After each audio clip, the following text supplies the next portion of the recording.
Yes, we have come to the end of our video, but before we end it, I want to summarize what we have learned. First of all, I will summarize the trapezoidal rule, and summarize the Simpson's rule, and I will tell you the advantage and disadvantage of using trapezoidal rule and Simpson's rule by comparing it. So for trapezoidal rule, right, it's actually earlier I have briefed. It's actually a graph, then with the line going up, and actually that represents y equals to fx. So this shaded part inside is actually your dA dx.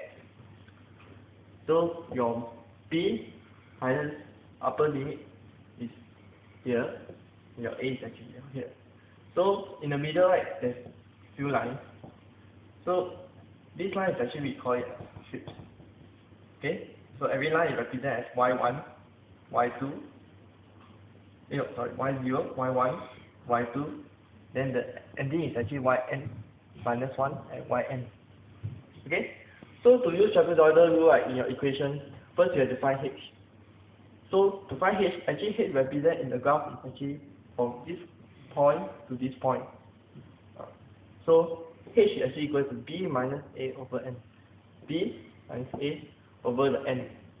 But the n in trapezoidal rule only can be applied any positive integer. Okay? So once you find your h3, right, then you have to do a table. It depends how many columns you have.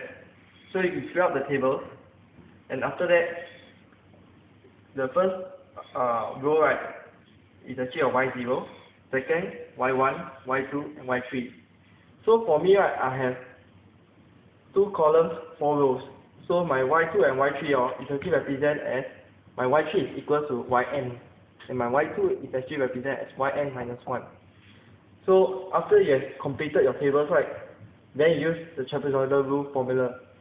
So function VA, function fx dx, approximately value 1 over 2, bracket y0 plus yn plus 2, bracket yn plus y2 dot dot dot, until the end of your your row, yn minus 1, then you can get the answer. Okay? So now my colleague will tell you the next Simpson rule, the summary. Okay, now I will tell you about Simpson rule. Take note of the difference between the formula for trapezoidal rule and the Simpson rule.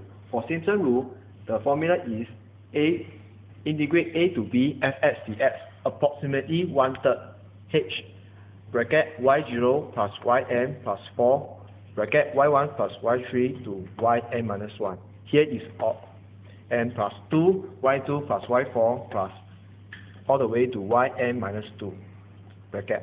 So then you will get the answer. Okay. The difference between trapezoidal rule and Simpson rule is that the n is even positive integer. So you want to find h is b minus a over n. Okay. So after that we'll draw a table. Here will be x and here will be y. So the first column of y is y0. So the last one is yn, and depends on how many numbers you need to put into the tables. And the last is yn minus 1. Okay. So now we'll let Peng Hua to tell you more about advantage and disadvantage. I'm going to tell you about Simpson rule and trapezoidal rule, their advantage and disadvantage between them. The advantage is Simpson rule will be more accurate when calculating the final answer, and the answer will be more nearer to the actual answer. But trapezoidal rule will not be so accurate. Disadvantage is Simpson rule require n to be even positive integer before you can apply it onto the question, but trapezoidal rule can be used when n is any positive integer. That's it. Thank you.